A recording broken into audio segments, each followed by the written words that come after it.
Una sa lahat, tugisan sa kalsada sa Caloocan. Sir, nakakulay blue na damit sir yung kumuha sir. Nagnakaw ng motorsiklo, hinabol ng mga nakamotorsiklo ring pulis. Kung paano nahuli ang suspect at ang buong detalye ng balitang yan, abangan. Magandang gabi, Pilipinas. Sa Frontline tonight, Paano ka lang 200 pesos na dagdag sa arawang sahod ng mga manggagawa? Sapat ba sa tumataas ding presyo ng mga bilihin? hinala ni Senator Amy Marcos ayaw na rin sa impeachment ng mga senador na makaadministrasyon. Pero giit ng mismong may akda ng ating konstitusyon, hindi pwedeng hindi magkaroon ng paglilitis. Malacanang pinalalahanan ng mga hindi tinanggal na miyembro ng gabinete na hindi dapat maging kampante. Dinatilyong nangunguha ng barya sa kanal. Higit 4 na oras na ipit ang braso sa takip ng imburnal. MTRCB bumuelta sa cash cow na akusasyon ng grupo ng mga direktor sa sinusulong na regulation sa mga streaming services. Wala raw yang basehan at nakakabastos. At sa pabaong pampagood night, asong hindi binilhan ng gusto, nagmamaktol. Halika na! Halika na! Mahal, halika na! Iwanan ka na dyan.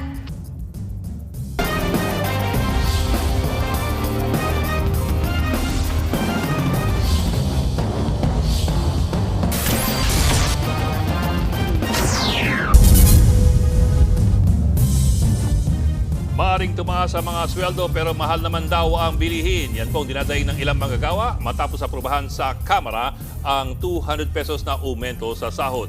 Giit naman ang ilang grupo malulugi dahil sa wage hike ang mga maliliit na negosyo. Nasa frontline ng balitang yan, si Gio Robles. Napaiyak na lang si Joanna nang tanungin kung paano pa niya pinagkakasya ang 6,000 pisong sweldo tuwing kinsenas. Mag-isa lang kasi niyang itinataguyod bilang lady guard sa bakery ang kanyang 4 na anak. Pag walang pagkain, manghihina yung tao. Lalo na mga anak mo laging gutom, di ba? Kaya kailangan lagi may pagkain. Isa si Joanna sa maraming Pilipinong pinoproblema ang mahal na presyo ng pagkain.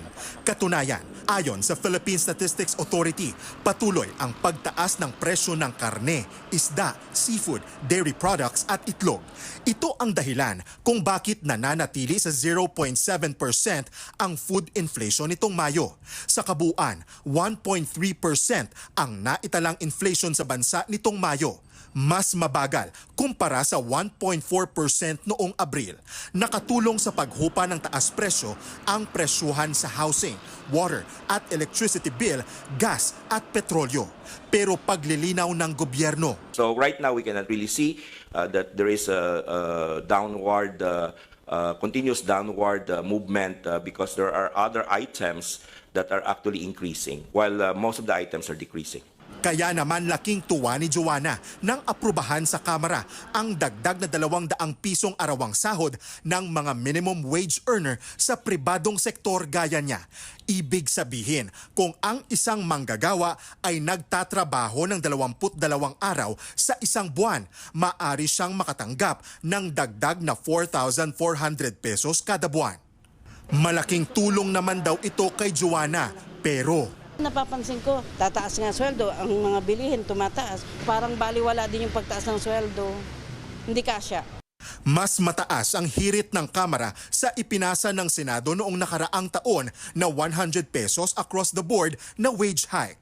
Pero kung malaking tulong sa mga manggagawa ang 200 pesos na aumento sa sahod, kabaligtaran naman ito para sa Employers Confederation of the Philippines. Malaki raw kasi ang epekto nito sa maliliit na negosyo.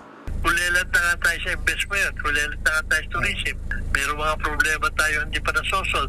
Bigla mo dadagdagan pa dyan 270% increase. So, sino pa mag-i-invest sa atin? Sabi naman ng Philippine Chamber of Commerce and Industry, posible humantong ang wage hike sa mas mataas na labor cost at mas mataas na presyo ng mga produkto at serbisyo. Bagay na pag-aaralan naman daw ng palasyo. Ititignan po ang anumang economic implications patungkol po dito. Pero nais po ng Pangulo na maibigay ang nararapat at mas makakabuti sa manggagawang Pilipino. Habang hinihintay pa ang aksyon ng Senado at ng Malacanang sa panukalang 200 pesos wage hike, abang-abang at tiis-tiis muna ang mga manggagawa. Naghihintay habang tumataas ang presyo ng bilihin sa sahod na hindi sumasabay. Nagbabalita mula sa Frontline, Gio Robles, News 5. Hinala ni Senator Amy Marcos ayaw na rin sa impeachment ng mga senador na maka-administrasyon. Pero giit ng isa sa may akda ng konstitusyon, hindi pwedeng hindi magkaroon ng paglilitis. Nasa Frontline na balitang yan, Mian Los Baños. Maraming debate sa paggulong ng impeachment trial ni Vice President Sara Duterte. Duda ni Senadora Amy Marcos kahit mga taga-administrasyon ayaw na ring ituloy ang impeachment trial dahil baka maakwit lang si Vice President Duterte. Mismo yung admin, sa palagay ko, interesado na mawalang bisa na yan. Kasi kinakabahan din na matalo. Aminin natin. Yun lang ang suspecha ko. Iba mas mahirap, mas nakakahiya kapag nagkaroon ng paglilitis at matalo. Una nang inudlot ng Senado ang petsa ng pagpresenta sa articles of impeachment. May umiikot ding draft resolution para ibasura ang impeachment case laban sa bise. Una na itong inako ni Senador Bato de la Rosa pero ayon kay Senator Amy, may iba't ibang bersyon pa ng resolusyon. Tila group effort nga raw ang pagtutulong-tulong ng ilang senador para makahanap ng solusyon na sang-ayon sa batas kaugnay ng impeachment case. Sabi naman ng senadora, walang binabanggit sa kanya ang bise na ipatigil ang impeachment trial. Abogado yun, hindi yan pag-uusapan. Alam niya, magiging huwes ako eh. Hindi nga, ako nga inaawat eh. Ay, magdahan-dahan ka, mag-judge ka dyan. Ang magbabalik senadong si Ping Lacson, di pa man nakakaupo, ay napadalhan na rin daw ng draft na resolusyon. Pero sa tanong na pwede nga bang basta na lang i-dismiss ng Senado ang pagdaraos ng impeachment trial, sabi ni Lacson, hindi nga sila nag-aamta sa impeachment court. Kasi ang pwede lang umakto sa impeachment complaint na matransmit, properly transmitted ng House sa Senate para mag-constitute sila into an impeachment court, ay yung court mismo. Nanindigan naman si Senator J.B. Ejercito na dapat matuloy ang impeachment proceedings dahil trabaho ng Senado na dinggin ang kaso. I'm in favor of pushing through with the impeachment because sabi ko nga, duty-bound kami. Hindi maibig sabihin for conviction na ako. Diba? And that will give the accused also the chance to clear his or her name. Para naman sa ilang legal expert, hindi pwedeng basta lang ibasura ng Senado ang impeachment case laban kay VP Sara nang hindi nagsasagawa ng paglilitis. Ayon naman kay Attorney Christian Monsod, na isa sa mga may akda ng 1987 Constitution, hindi rin daw magtatagumpay ang umiikot na draft resolution para i-dismiss ang impeachment complaint. Maybe it's a delaying tactic because they think that the 20th Congress cannot proceed anymore. In other words, that the impeachment case dies with the 19th Congress. They are wrong. They are wrong. The case must be finished. The trial must be conducted. Sabi rin ni Ateneo Policy Center Senior Research Fellow Attorney Michael Yusinko, ang mga delay ngayon sa proseso ay nagpapakita raw ng palpak na pamumuno sa Senado. Tayong mga mamamayan, we can exact accountability, no? Kung gusto natin, no? Given what the senators are doing now, or they can just remember what happened and then vote accordingly in 2028. Nagbabalita mula sa Frontline, Mian Los Baños, News 5. Nagpaalala ang palasyo sa mga kalihim na nananatili sa kanilang pwesto na huwag maging kampante kung hindi tinanggap ni Pangulong Bongbong Marcos ang kanilang courtesy resignation. Paliwanag ni Palace Press Officer Claire Castro, nagpapatuloy ang pagsusuri ng Pangulo sa performance ng kanyang gabinete. Kahit daw hindi tinanggap na Pangulo ang courtesy resignation, hindi raw dyan nagtatapos ang evaluation ng Pangulo. Patuloy raw ang pagsasala ni PBBM sa kanyang gabinete para makamit ang mas epektibo at mas mabilis na paglilingkod ng kanyang administrasyon. Sa mga nanatili, nasa kanila pa rin po ang tiwala ng Pangulo. Ngunit hindi ibig sabihin ay dapat maging kampante. There will be a continuing performance evaluation. They will always be on notice because they serve at the pleasure of the President. Mukhang patapos na o kaya'y tapos na ang kinapipitagang revamp ng gabinete ni Pangulong Bongbong Marcos. Kamusta naman ang unang pinagmalaki ng Malacanang na malawakang balasahan sa gabinete? Ito po ang mga katagang ginamit ng Malacanang para i-describe itong cabinet revamp. Bold and decisive recalibration ng administrasyon para i-realign ang gobyerno at matugunan ang mga pangarap ng taong bayan. Pero matapos ng higit 2 linggo, lumalabas na ang cabinet revamp ay parang cabinet renewal lamang. Bakit po? Ito po ang lista ng mga cabinet members na na-reject ang mga courtesy resignations. Ibig pong sabihin, hindi sila na-revamp. Pansinin po ninyo ang listahan. Ito po ang mga frontline agencies na direktang nakakasalamuhan ng mga Pilipino. Halimbawa po, ang Department of Agriculture, DAR, DepEd, DOLE, DSWD, DOH, DPWH, DOJ at ang DILG. Wala pong nagalaw ni isa sa kanila. So mukhang walang balak galawin ng palasyo sa mga departamentong nakasentro sa public services.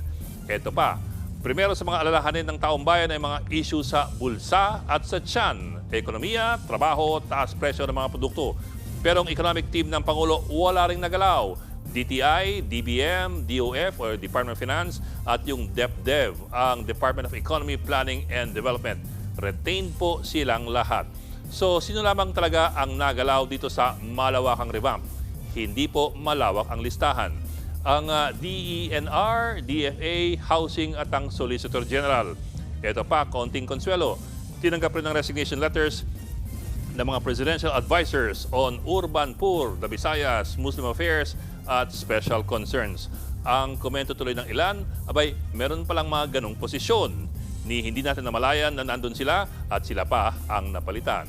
Meron pang mangilan-ngilan na wala pa raw desisyon. Kasama po yung Presidential Communications Office, ang National Security Advisor, ang Presidential Legislative Liaison Office at ang Presidential Advisor on Poverty Alleviation na si Larry Gadon.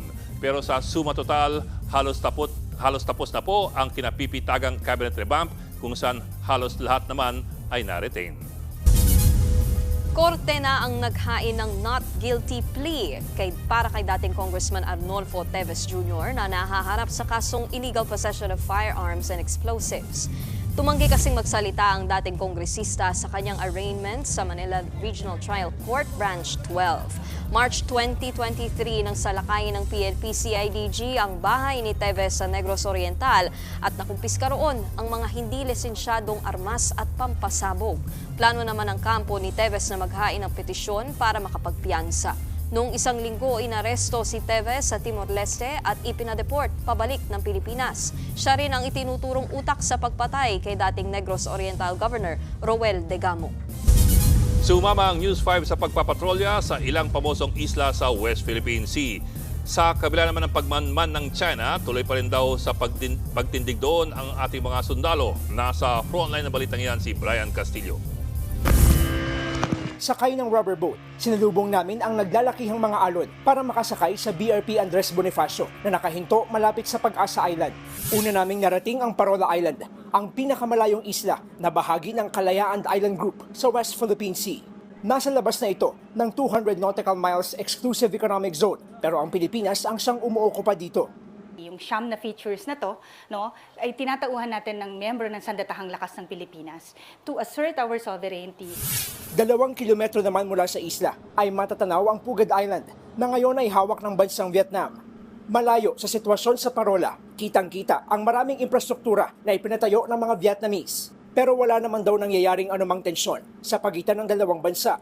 Pwede po mag-exist without any tension or any other violence. Sunod namin pinuntahan ang Isla ng Likas. Agad na bubungad ang pino nitong white sand. Kilala rin ang isla bilang isang sanctuary o tirahan ng mga pamosong pawikan. Ito ang Likas Island, isa sa siyam na maritime features na inookupa ng Pilipinas dito sa West Philippine Sea at pangalawa sa pinakamalaki. Kasunod yan ng Pag-asa Island na bahagi ng Kalayaan Island Group. Sa gitna ng malawak na karagatan, malayo sa kabiasnan, pero may mga tropa tayo dito na nanatili para bantayan ang bahaging ito ng ating teritoryo. Yan ang mga tauhan ng Philippine Navy at Philippine Marines. Isa sa mga sundalong nakadestino sa Likas ay si Technical Sergeant Nino Calbog na nagpalipat-lipat na raw sa Kalayaan Island Group. Sa isip natin, siyempre lugi na kami dito pero di rin kami titinag dito. May power supply na rin sa Likas Island gamit ang solar panels. Mayroon din itong water pump at desalination equipment. Nakahanda rin ng ilang aktibidad at libangan gaya ng pagbabasketball at gardening. May internet connection din sa isla. Kung malayo ka sa family mo, kumbaga a simple wifi signal or a simple entertainment is malaking bagay na po sa amin. Sa kabila nito, limitado pa rin ang supply ng pagkain at tubig sa isla. Kaya regular pa rin daw silang nagsasagawa ng rotation at resupply o remission. Bagay na hindi raw susukuan ng ating mga sundalo. Nagbabalita mula sa frontline, Brian Castillo, News 5. Hindi na nakalabas ng buhay ang 5 residente sa sunog na sumiklab sa Pasig kagabi.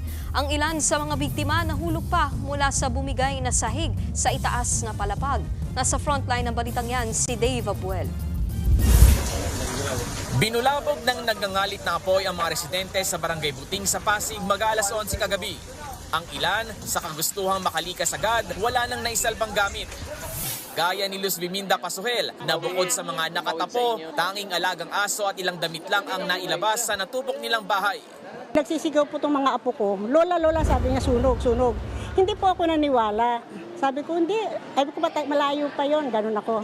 Mama, yung pala po, yung apoy nasa loob na namin.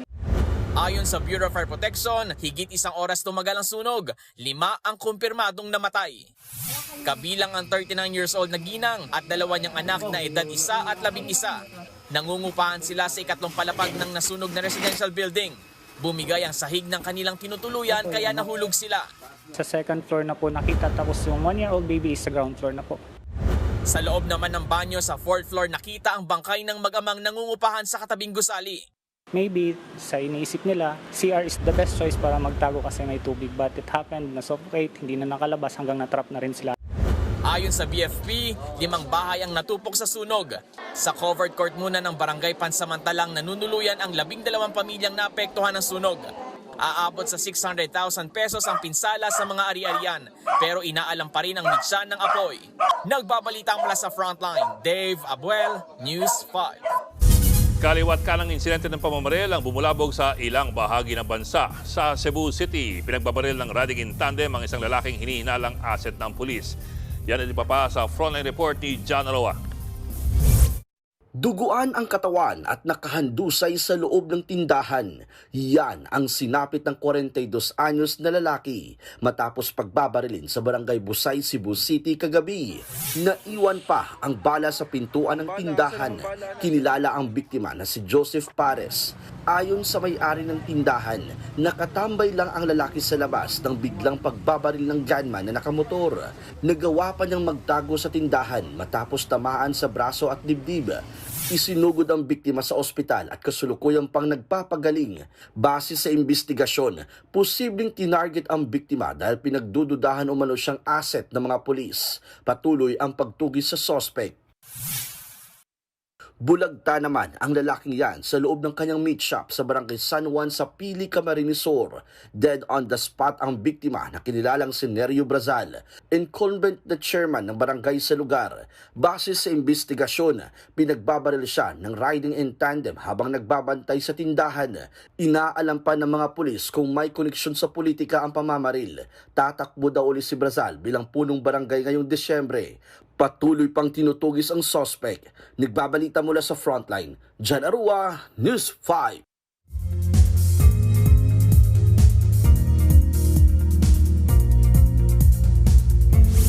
Sa ulat panahon, umulan ng malakas ngayong gabi sa Metro Manila.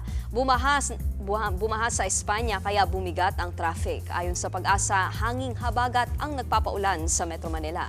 Bukod dyan, may low pressure area na binabantayan sa layong higit 1,000 kilometers silangan ng northeastern Mindanao. Nagpapaulan na ang buntot nito sa Mindanao at Kabisayaan.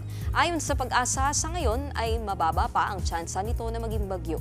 Sa forecast ng Metra, bukas ay nasa Philippine Area of Responsibility na ang LPA. Matutulak ito ng high pressure area sa Pacific Ocean. Kaya posibleng lumapit ang LPA sa Southern Luzon. Ayon pa sa Metra, posible itong lumakas sa Lunes at mahatak ang habagat. Pag nangyari yan, magiging maulan sa Katimugang Luzon at Kabisayaan. Posible pang magbago ang galaw ng LPA kaya maging alerto mga kapatid.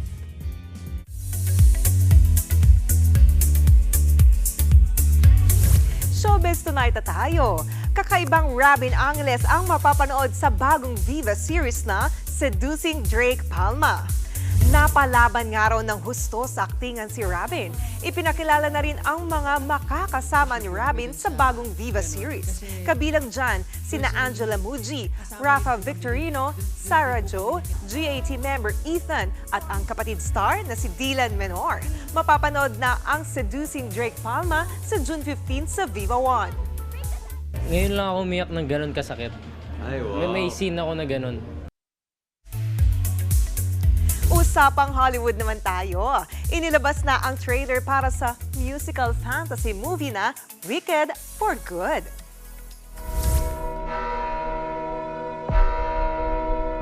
Alpha Withrop, I know you're out here.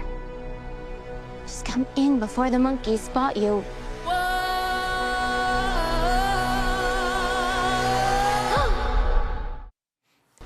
Yan ang direct sequel para sa pelikulang Wicked na ipinalabas just last year. Magbabalik sina Cynthia Erivo bilang Elphaba at Ariana Grande bilang Glinda.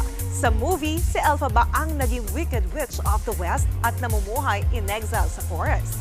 Habang si Glinda naman ang glamorosang simbolo ng kabutihan sa buong lupain ng Oz. Dapat abangan kung ano ang mangyayari sa kanilang friendship. Mapapanood sa cinemas ang Wicked for Good sa November 21. More showbiz scoops coming your way. Kita-kits tayo later mga kapatid. Susunod, binatilyo sa Cebu City, 4 na oras na ipit ang braso sa takip ng imburnal.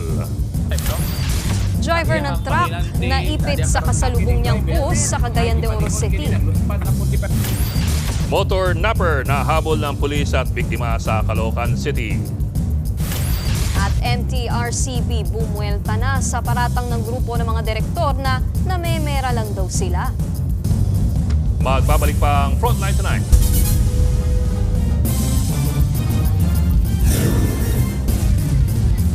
Mga kapatid, Ed Lingao po, nasa Estados Unidos, Canada o saan mang dako ka ng mundo, manatiling may alam at may pakialam sa mga mainit na balita dito sa ating bansa. Simulan natin ang bawat araw sa tuloy-tuloy na balitaan sa Frontline. Mag-follow at mag-subscribe sa social media pages ng News 5.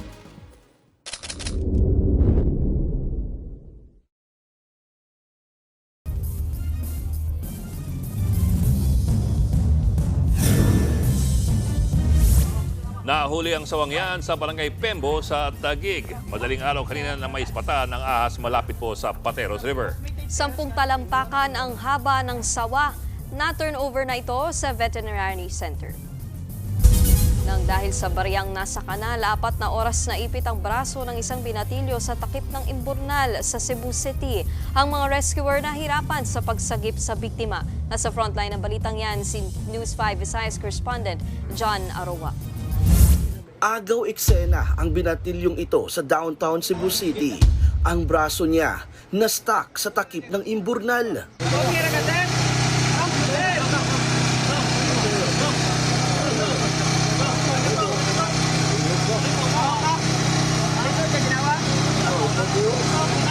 Hinang-hina ang 15 anyos na lalaki nang dumating ang mga rescuer. Pinasuot siya ng welding glasses bilang proteksyon. Kinailangan ng gumamit ng power cutter at hydraulic cutter pero bigo pa rin ang mga rescuer kaya mano-mano nilang nilagari ang takip ng imburnal.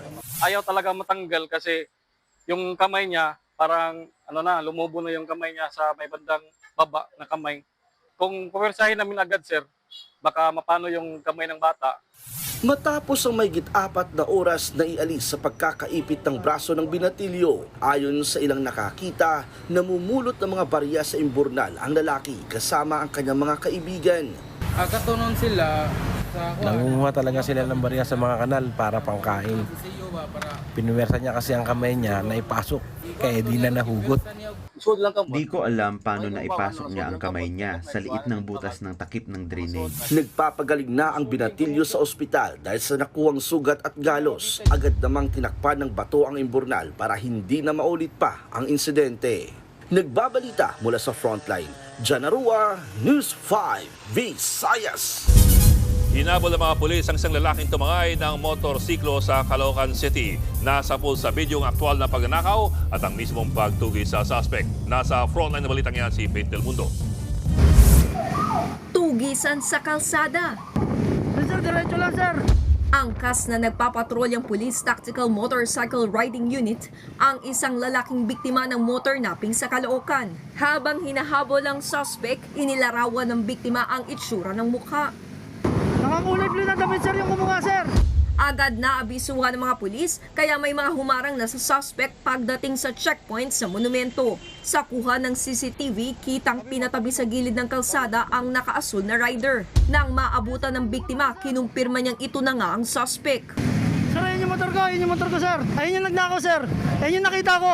Lalong hindi na itanggi ng suspect ang pagnanakaw niya dahil nasa pool din siya sa CCTV. Nakita kung paano naghihintay ng tiyempo ang motor napper. Saka biglang sumakay at pinaandar ang motorsiklo ng biktimang si Ryan De Vera. Huli na nang makita yan ng biktima, pero madiskarte siya at sakto pang dumaan ng mga nakamotor na pulis. Agad po akong humingi ng saklolo sa kanila na sinabi ko po na nawawala po yung motor at baka pwede po bang matulungan po nila ako. Pinasakay naman agad ng pulis si De Vera. Sa kanila hinabol ang motor napper. Nag-conduct ng dragnet operation. Ito po yung pagharang dun sa mga suspect or dun po sa description na binigay. Nung makita po itong suspect, agad-agad po siyang hinarang with the probable cause. Discovery po nung pagkawala ng motor and up to the arrest, ito po ay less than 3 minutes. Aminado naman ng 18 anyo sa suspect sa ginawang pagnanakaw. Nainganyo po ako, ma'am. Dahil po, ma'am, mahilig po ako mag-drive ng motor. Pauwi na po sana ako, ma'am. Ginamit ko lang po, ma'am. Nakapulot ako, ma'am, na susi. Trinay ko po. Ngayon, pagka-try ko po, nakapag-isip po, ma'am, na hindi maganda. Dahil po, ma'am, sa gutom. Gusto ko na rin pong makauwi sa amin. 2 beses na raw ginawa ng suspect ang pagnanakaw ng motor. Maharap siya ngayon sa kasong paglabag sa anti-carnapping law. Nagbabalita mula sa Frontline, Faith Del Mundo, News 5. Na-sandwich ang driver ng elf truck nang sumalpok ito sa kasalubong niyang bus. Ang pahinante dead on the spot. Yan at iba pang disgrasya sa lansangan sa Frontline report ni Bril Montalvo. Ipit na ipit ang driver ng elf truck na ito matapos sumalpok sa kasalubong na pampasaherong bus sa National Highway ng Barangay Tablon, Cagayan de Oro City. Wasak ang harapang bahagi ng elf truck at bus.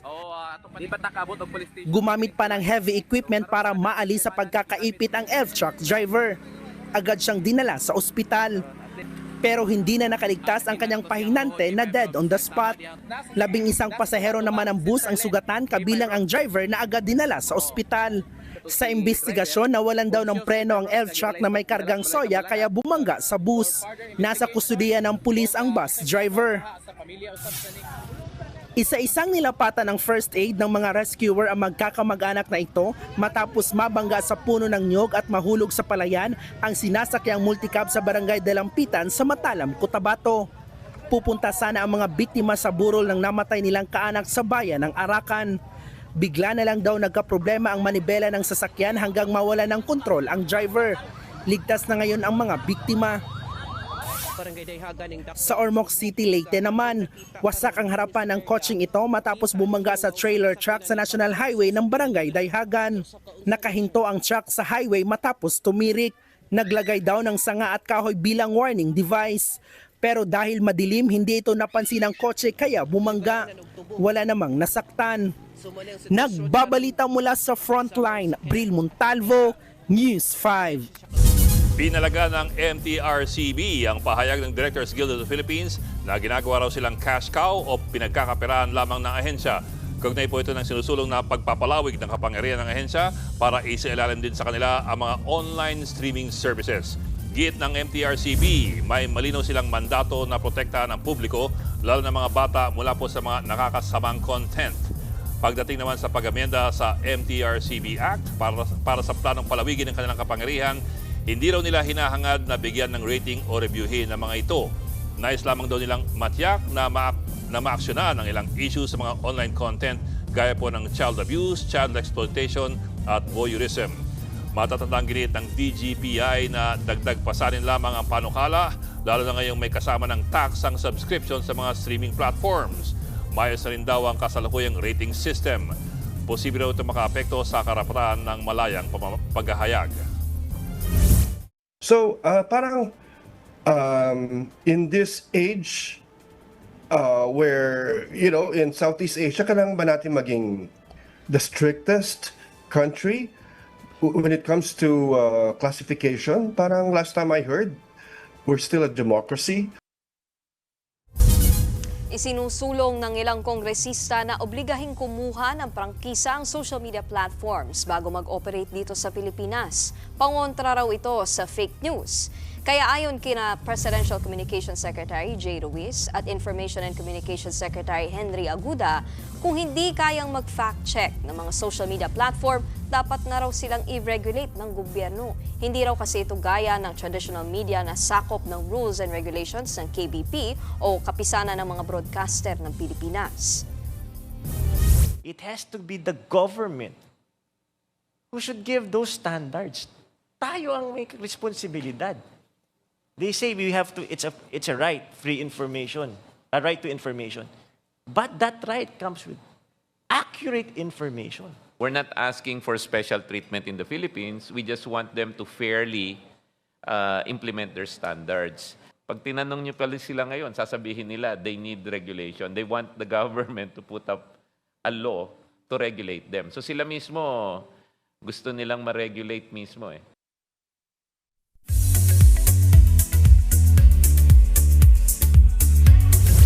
Ginulat ni Tom Rodriguez ang lahat sa pinost niyang family picture. Kasama ni Tom ang kanyang partner at ang kanilang baby Corbin. Pero nakatalikod ang mag-ina. Sabi ni Tom, some treasures in life are too sacred to put on full display. Itinuturing niyang peace and sanctuary ang kanyang bagong pamilya. Dating ikinasal si Tom at ang aktres na si Carla Abellana. Susunod, bagong kasal na nagpapanggap na dentista timbog sa Kidapawan City. Babaeng ninakawan sa Malabon, pumalag at nakipag-away sa hold-upper. At Hallyu Kings the Super Junior may comeback at pa-concert sa kanyang 20th anniversary. Tutok lang mga kapatid dito sa Frontline Tonight. Mga kapatid, Mean Los Baños po. Nasa Europa o saan mang dako ka ng mundo, manatiling may alam at may pakialam sa mga maiinit na balita dito sa ating bansa. Simulan natin ang bawat araw sa tuloy-tuloy na balitaan sa Frontline. Mag-follow at mag-subscribe sa social media pages ng News 5.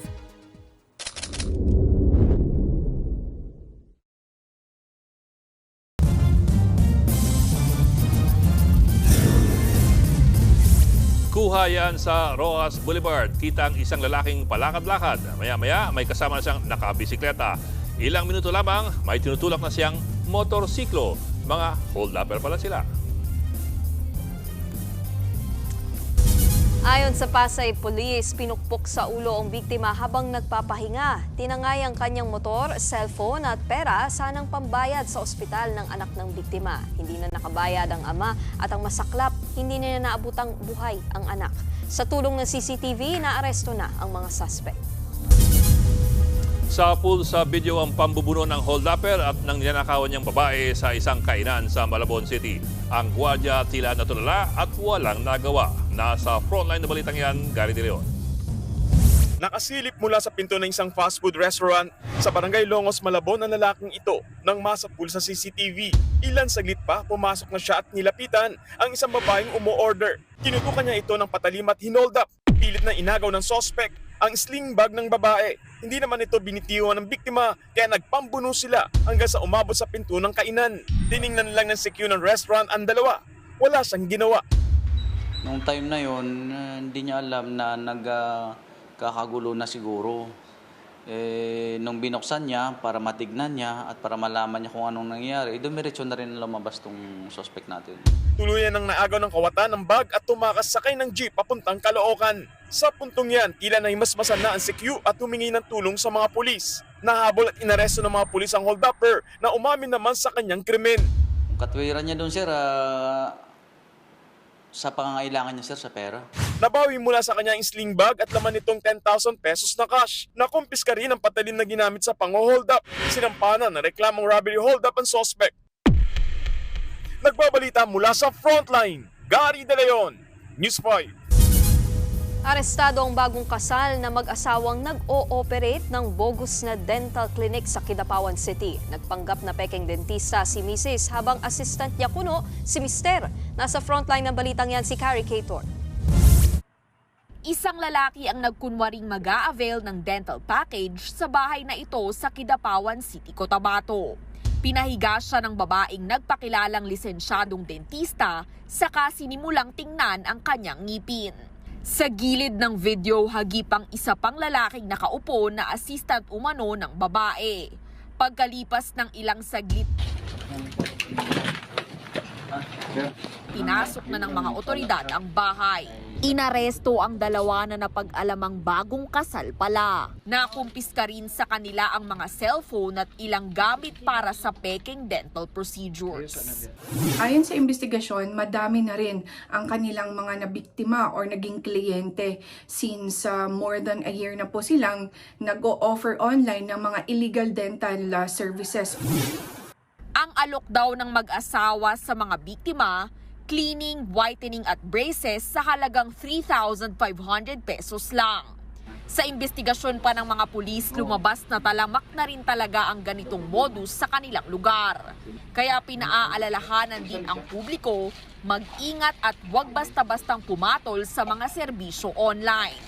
Nahaharap ang mga sospek sa reklamong paglabag sa Philippine Dental Act kaugnay ng Cybercrime Prevention Law.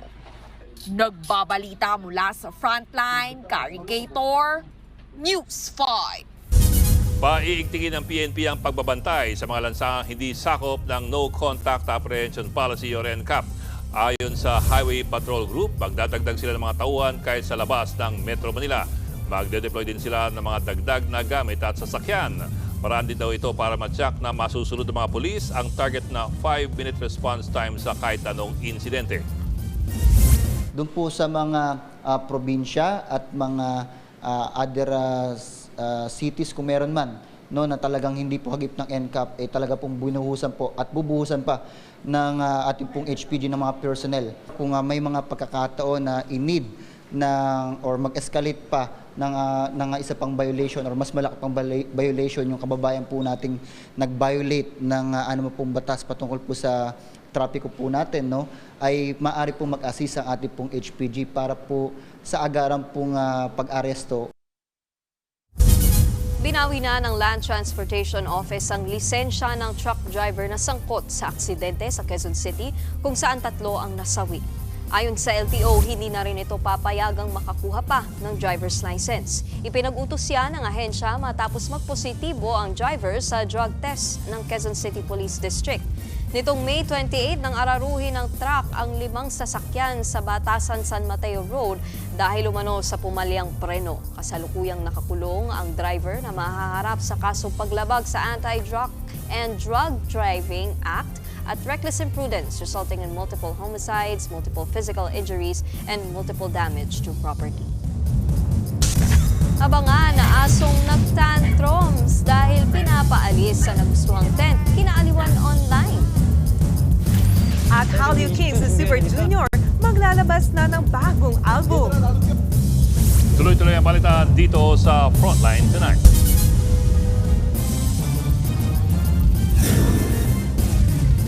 Mga kapatid, Ed Lingao po, nasa Estados Unidos, Canada o saan mang dako ka ng mundo, manatiling may alam at may pakialam sa mga mainit na balita dito sa ating bansa. Simulan natin ang bawat araw sa tuloy-tuloy na balitaan sa Frontline. Mag-follow at mag-subscribe sa social media pages ng News 5.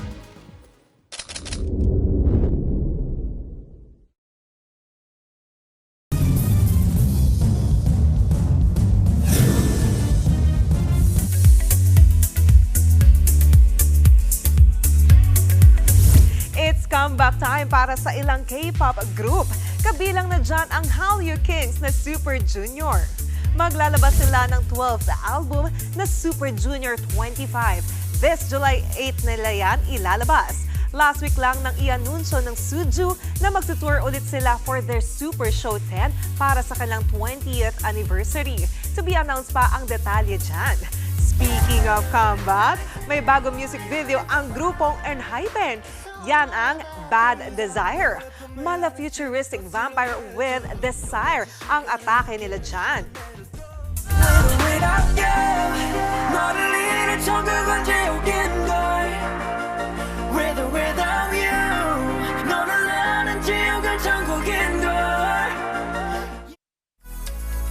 At yan ang latest and hottest sa Frontline Showbiz tonight. Ako si Jenny Alipon. Happy Thursday, mga kapatid.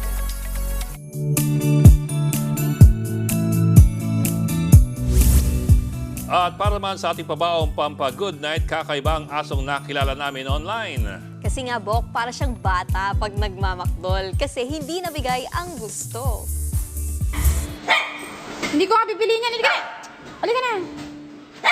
Halika na! Mahal, halika na! Iwanan kita dyan. Halika na, bye-bye! Bye! Uy, closing time na! Halika na! Yan ang 5-year-old Shih Tzu na si Georgie. Birthday niya noong araw na yan. Naman sila sa mall.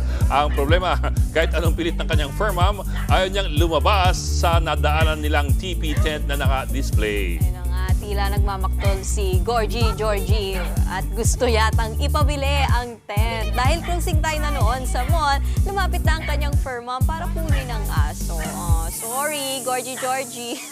Ilan pa sa mga Georgie ay mga rides sa amusement park. Ano ba yan? Ano ba talaga? Para nga, di ba? Kung ano man dun sa dalawa.